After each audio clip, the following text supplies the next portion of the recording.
बहुत बहुत स्वागत है आपके अपने ही YouTube channel Guruji for high school में। तो आज के वीडियो में हम लोग डिस्कस करेंगे आवेश संरक्षण का नियम, जिसको आप इंग्लिश में law of conservation of charges भी कहते हैं। संरक्षण के नियम से क्या समझते हैं बेटा आप लोग? संरक्षण का नियम क्या होता है? संरक्षण का नियम सिंपल ये बोलता है, चाहे आप वो law of conservation of energy बोलो, law of conservation of charges बोलो, law of conservation of soul बोलो। सोल समझ ना, आत्मा। गीता में कहा गया था कि आत्मा को नहीं मारा जा सकता है और नहीं इसको जिंदा यानी उत्पन्न किया जा सकता है। तो वही चीज यहां पर भी संरक्षण का नियम क्या बोलता है? संरक्षण ये बोलता है कि कोई भी चीज क्या है, मतलब किसी भी चीज के बारे में बात करें हम, जहां पर हम संरक्षण हमने लगा दिया, कंजर्वेशन लगा दिया, तो संरक्षण या कंजर्वेशन ये बोलता है कि किसी भी चीज को न तो हम पैदा कर सकते हैं और नहीं उसको मार सकते हैं, खत्म कर सकते हैं। यही संरक्षण का नियम है, इतना समझ लो आप। बाकी उसमें चार्जेस बोलो, एनर्जी बोलो, सोल बोलो, वो अलग बात है, मतलब साइंस की बातें आ गई। तो यहां पर हम बात कर रहे हैं law of conservation of charges, यानी कि आवेश के संरक्षण का नियम। तो आवेश का संरक्षण का नियम ये बोलता है आवेश को तो नहीं उत्पन्न किया जा सकता है और ना ही उसको क्या खत्म किया जा सकता है। अब आप बोलोगे सर वो आपने पहले वाले वीडियो में बताया था कि हम दो चीजों को जैसे रगड़ते हैं तो उसमें आवेश उत्पन्न हो जाता है। नहीं, उसमें उत्पन्न कहां से होता है? उसमें से ट्रांसफर होता हो, इससे इसमें ट्रांसफर हुआ है या इससे इसमें ट्रांसफर हुआ है। वो आवेश इसलिए उत्पन्न हुआ क्योंकि एक में क्या और कमी होती है, एक में क्या और अधिक हो रहा था, यानी कि एक में ज्यादा हो रहा था, एक में कम हो रहा था। तो इसलिए वहां पर उत्पन्न जैसी स्थिति हमको दिखी, लेकिन उत्पन्न होता नहीं। उत्पन्न तो पहले ही हो चुका है। उत्पन्न क्यों हो चुका? क्योंकि इसमें 4 इलेक्ट्रॉन भी है और 4 प्रोटॉन भी है। इसमें भी 3 इलेक्ट्रॉन है या 3 प्रोटॉन है। उत्पन्न तो हो चुका है अभी, क्योंकि वो न्यूट्रल अवस्था में। लेकिन जैसे आपने रगड़ा है उसमें से इस 4 इलेक्ट्रॉन में से एक इलेक्ट्रॉन इसमें आ गया, तो यहां कितना बच गए?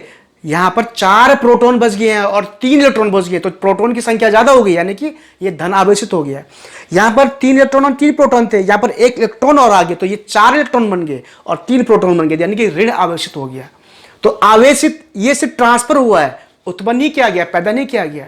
मैंने आपको एक वीडियो में पहले बताया था कि साइंस कभी भी ओरिजिन, जो मूल जड़ होती है, उसके बारे में नहीं बता सकता है। हाँ, उसके बारे में डिस्कशन जरूर कर सकता है, उसके बारे में नई चीजें जरूर बता सकता है, लेकिन उसके बारे में कि यह कहां से ये चीज आई थी। जैसे मैंने सूरज का एग्जांपल दिया कि सूरज में साइंटिस्ट लोगों ने बोला कि यहां पर हाइड्रोजन हीलियम गैसेस की क्या होते हैं, परमाणु विस्फोट होते रहते हैं, परमाणु बम फटते रहते हैं, इसलिए वहां पर आग उत्पन्न होती है, तो वो आग हमको एनर्जी हमको मिलती है। लेकिन वो हीलियम, वो हाइड्रोजन आए कहां से? वहां विस्फोट कैसे होता है? यहां तो पृथ्वी में यदि हम अगर परमाणु विस्फोट की बात कर रहे हैं तो हमें यहां पर प्रक्रिया करनी पड़ती है। परमाणु बम, अभी रशिया और यूक्रेन के बीच में युद्ध चला तो उसमें बात चल रही है कि परमाणु बम, तो वो परमाणु बम का कैसे हिसाब किताब आ रहा है? यहां तो हमको प्रक्रिया करनी पड़ेगी, वहां वो प्रक्रिया कौन कर रहा है? तो वो ओरिजिन के बारे में साइंटिस्ट बता ही नहीं सकते हैं। ठीक है, तो संरक्षण का नियम ये बोलता है कि जैसे जैसे law of conservation of energy है, एनर्जी यानी कि ऊर्जा, ऊर्जा को तो ना हम पैदा कर सकते हैं और नहीं उसको हम नाश कर सकते हैं। गीता में भगवान श्री कृष्ण ने क्या बोला कि आत्मा अजर अमर है, यानी कि उसको नहीं पैदा किया जा सकता है और नहीं इसको खात्मा किया जा सकता है। वो सिर्फ एक शरीर से दूसरे शरीर में ट्रांसफर होती है, यानी कि स्थानांतरित होती है। तो वही नियम यहां पर भी है कि law of conservation of charges ये बोलते हैं कि चार्जेस यानी कि आवेश को हम लोग नहीं उत्पन्न कर सकते, पैदा कर सकते हैं, नहीं इसको हम खत्म कर सकते हैं। हाँ, उसको एक वस्तु से दूसरी वस्तु में ट्रांसफर जरूर कर सकते हैं, स्थानांतरित कर सकते हैं। और यही आपका क्या है? आवेश का संरक्षण का नियम है, यानी कि law of conservation of charges. ऊर्जा का संरक्षण का नियम यही है। एनर्जी यानी कि ऊर्जा को नहीं हम उत्पन्न कर सकते हैं और नहीं खत्म कर सकते हैं, उसको सिर्फ एक स्थान से दूसरे स्थान में ट्रांसफर कर सकते हैं, स्थानांतरित कर सकते हैं। यह ऊर्जा का संरक्षण का नियम है। आत्मा, भगवान कृष्ण ने बोला कि एक शरीर से दूसरे शरीर में ट्रांसफर होती है, लेकिन उसको उत्पन्न या नष्ट नहीं किया जा सकता। यह क्या? आत्मा का संरक्षण का नियम है। सिंपल सी बात है। ठीक है, तो यही बोलता है आवेश का संरक्षण का नियम कि आवेश क्या होता है? सिर्फ के ट्रांसफरेबल है, स्थानांतरित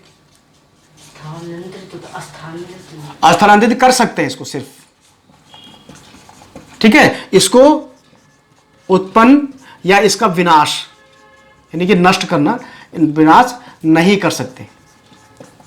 बस ये मैंने आपको शॉर्ट में बता दिया कि आवेश को सिर्फ स्थानांतरित कर सकते हैं, इसको उत्पन्न या विनाश नहीं कर सकते। यही आपका क्या है?